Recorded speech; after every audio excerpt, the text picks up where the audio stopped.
such as diarrhea and respiratory infections. Moreover, recently Bangladesh was hit by Hurricane Aliyah, which left 200,000 people in coastal Bangladesh homeless. Drinking water was scarce. Salt water contaminated the drinking water. Young kids like myself were drinking dirty, stagnant water. Some had to walk 5 to 6 miles every day to collect drinking water. Housing is a hardship in all villages.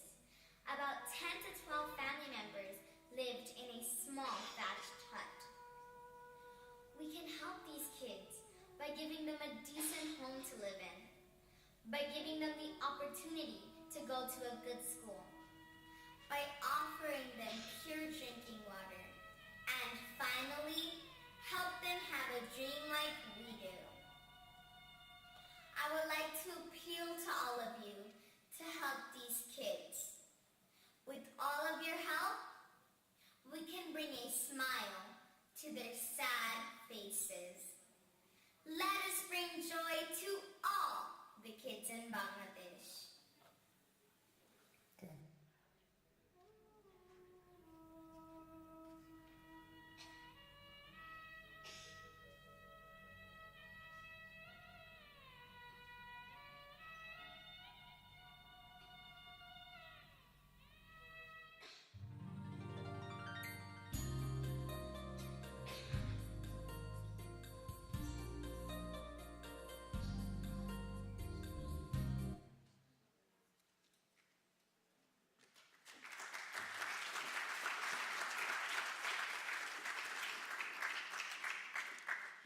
That video makes you want to count your blessings.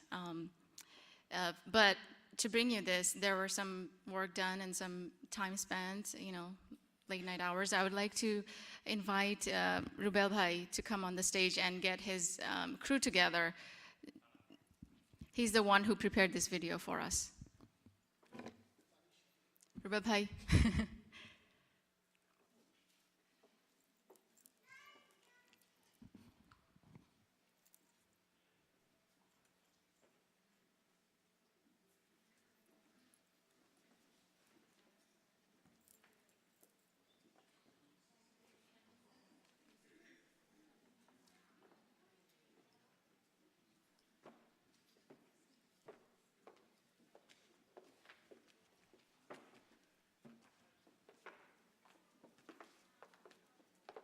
Please give them a big hand.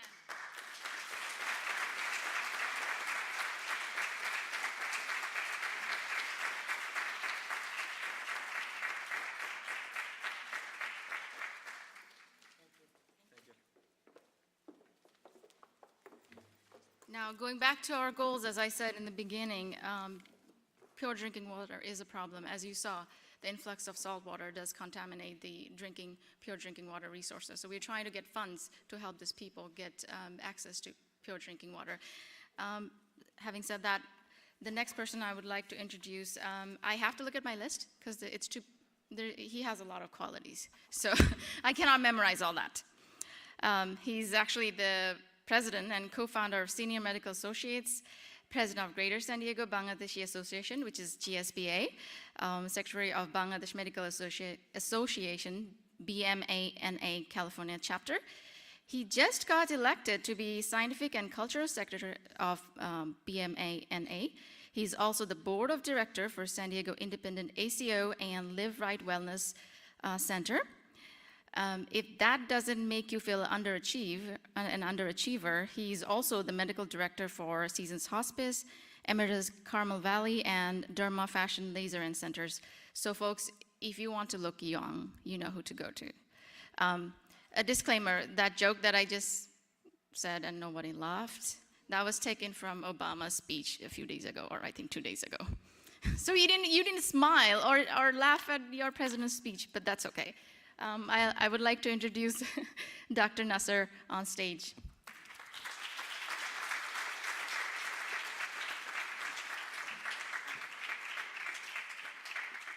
Sharmeen, it's going to be very difficult for me to be modest, but, I'll try. I especially get tongue-tied when my wife is around, but I'll try to be as articulate as I can. Like, while I was actually ruminating on that documentary, one thing it dawned in my mind that you don't see too much of fear, anger, panic, or hysteria. And one of the reasons is the Bangladeshis, they are fearless and resilient people, as well as they are God-loving people. They leave everything in God's hands, as Kevin mentioned, that they have this concept that God has given us something and God has taken it away. Like I was seeing that movie, it's called The Butterfly Effect, and I drew some ideas from it for my talk. One flap of a wing creating a gentle draft of wind can transform to a mega twister of revolutionary changes to a nation mired in the grips of poverty. I'm sure, Kevin, you have seen a lot of mega twisters, and a lot of people in Texas did. Planting a seed of kindness somewhere can tomorrow blossom and sprout into a gigantic rainforest, sustaining life, resources, and vitality.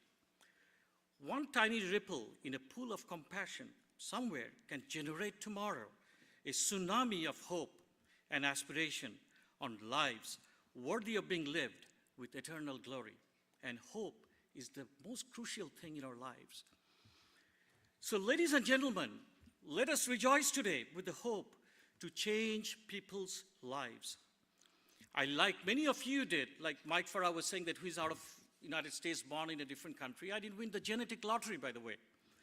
So, I had to face my own personal trials and tribulations to get to where I am today.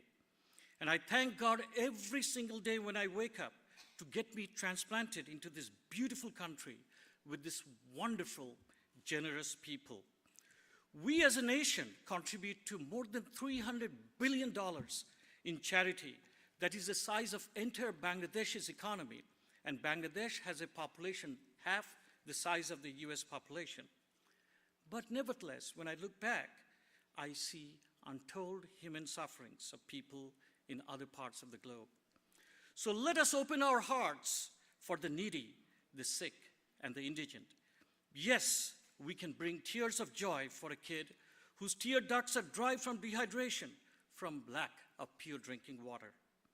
With your help, we can enthuse the youth to be productive citizens, to help build great nations like we did here in the US. We can develop shelters for people who need sanctuary. With our generous spirit of giving, we can bring tears of joy and ecstasy. I wanted to profusely thank all the members of my team. If I have to mention the names, it will take me another 5 minutes. For the sake of time, I'll pass on it.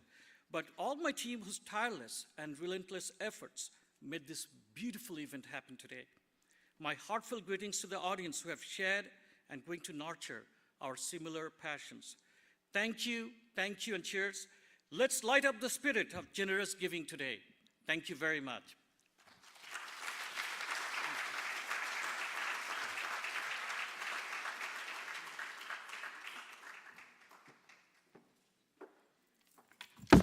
Thank you, Dr. Nasser. Okay, you will. I'm sorry, I'm cutting out Charmaine, but for a very special person, that's Miss Anne Braun. I got to know Anne Braun through my very good friend, Harvey Hershkowitz. Like if you want to talk to Obama or anybody, any senator, you just talk to Harvey, and he seems to know everybody, So Harvey is one of my closest friends, and so is his wife.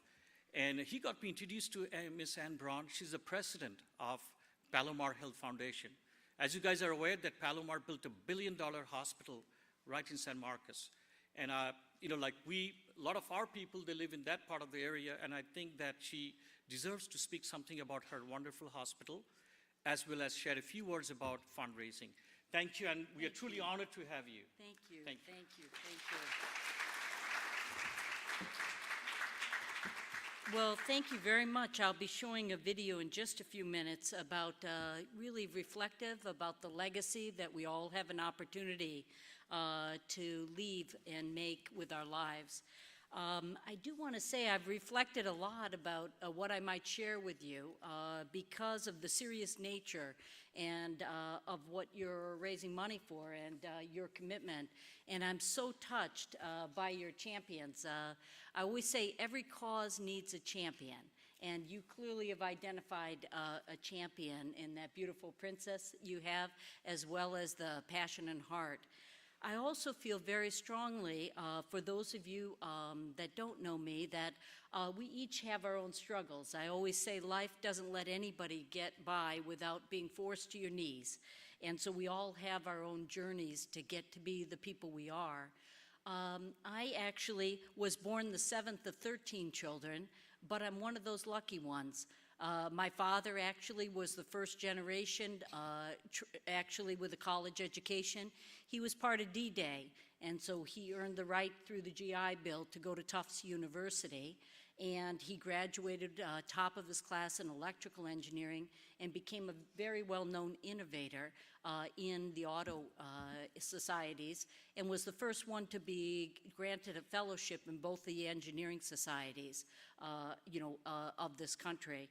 And I was very fortunate because my parents really instilled in us, as well as our personal religious faith, instilled in us that life was really meant not just to live and to live with challenge and joy, but to really give back.